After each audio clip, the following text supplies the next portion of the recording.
Guys, it's Tina and I am back and I'm here to share a quick swatch video for the Anastasia Beverly Hills self-made palette that debuted a couple of months ago. Now this guy was limited edition, so you may not be able to get your hands on it online. I've searched online and I can't see it available, but you may luck out and still be able to find it in stores at some Ulta stores or even catch it on eBay. You just never know, and I thought swatches would still be helpful because Anastasia Beverly Hills comes out with palettes all the time, and sometimes they're repeat shades or the shades do become permanent. So I wanted to show you the swatches anyway, just in case they're helpful for any of you guys. So the palette itself retailed for $35 and it includes 14 shades and a dual-ended brush. So you're getting quite a lot of shades in here, but each shade is 0.025 ounces, which is half the size of a small eyeshadow. So MAC eyeshadows, Urban Decay small eyeshadows, they are half the size of those, but there are 14 shades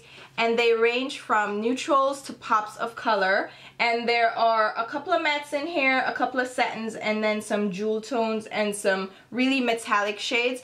And the dual-ended brush is actually a really good brush. So if you're interested in seeing swatches, stay tuned and I'll talk to you soon. So let's go ahead and take a look at the overall packaging. The palette comes in a hard cardboard packaging with a woven canvas overlay. It's made of black, white, and gray interwoven material, and the front also has an Anastasia Beverly Hills logo printed on a silver plaque. On the back, we have a label with all the ingredients and sizing details as well as manufacturing information. The palette is magnetized, and once you open it, you'll see the eyeshadows laid out in 2 rows of 7, and you will also see a cutout with the actual dual-ended brush included. The eyeshadow names are printed right beneath the eyeshadows, and there is a clear protective sheet that you lay over the eyeshadows and a medium-sized mirror in the lid. The dual-ended brush is synthetic and it has a flat shader side, which is perfect for applying eyeshadows and getting full pigmentation.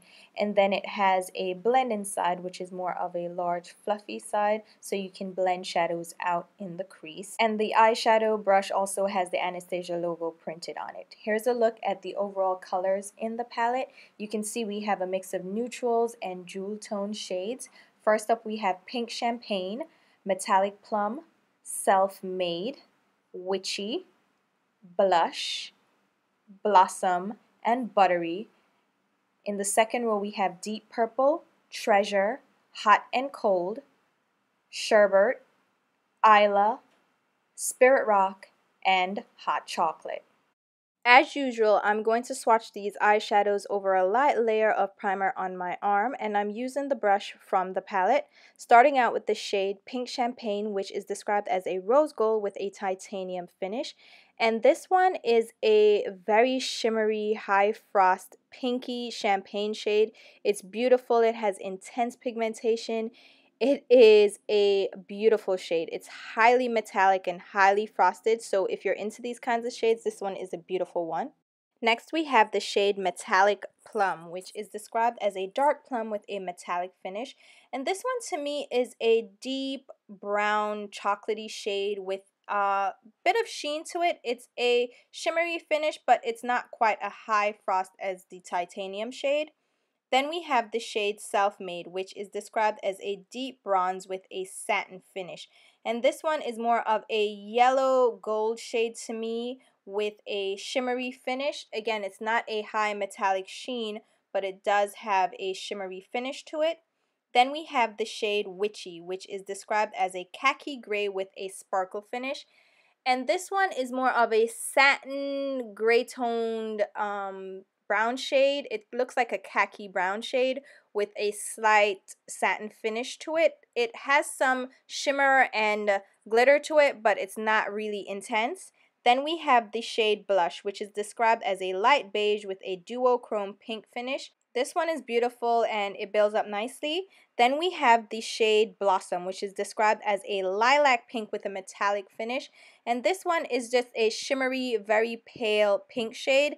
The pink is very difficult to see on my skin tone, but that's what it is. Then we have Buttery, which is a buildable beige with an ultra matte finish. And this is a matte tone yellowed ivory shade. It has a nice finish and good color payoff. So here's the first row of shadows, which are mostly neutral tones. Now with the second row, we have the shade Deep Purple, which is described as an amethyst purple with a titanium finish. And this one is glorious. It has great pigmentation. It's intense. It's a bright purple, and it has a nice metallic finish. Then we have the shade Treasure, which is described as an ultralight champagne with a metallic finish, followed by Hot and Cold, which is described as a rum brown with a metallic finish. And this one is more of a golden brown shade. It does have a metallic finish, followed by Sorbet, which is an ultralight peach with a velvet finish. And that's exactly what it is. That one has a little bit of a lighter pigmentation. Then we have Isla, which is a seafoam green with a duochrome gold finish, and this one takes some building up. It is a very pale, very light shade. Then we have the shade Spirit Rock, which is described as a galaxy black with a sparkle finish, and it's just a matte black shade with multicolored glitter throughout it. There's gold and purple and pink. It's a beautiful shade, but the sparkles kind of fade away as you blend. And then we'll finish up with Hot Chocolate, which is a rich cocoa brown with an ultra matte finish, has great pigmentation. And here's a look at that second row of eyeshadows. This one has a couple of shades with very light pigmentation, so just be mindful of that. And here's a look at the overall eyeshadows swatched on my arm. Again, there are a lot of neutral shades here, but then you have pops of color, and I feel like this palette is a good all-around palette with neutrals and colorful shades and will appeal to the majority of people. Alright guys, so hopefully this swatch video was helpful for you guys. Sometimes you just want to see swatches. I know it's difficult to get your hands on this palette now, but you never know if they're going to re-promote shades in another palette or if they're going to make some of these shades permanent. So I still thought it was helpful to show the swatches of the colors in this palette. So hopefully you guys enjoyed the video, and as usual I'll leave links to my Instagram, Twitter, and Facebook pages where you can follow me along. And until my next video, which will be very soon, I'll talk to you. Take care guys. Bye.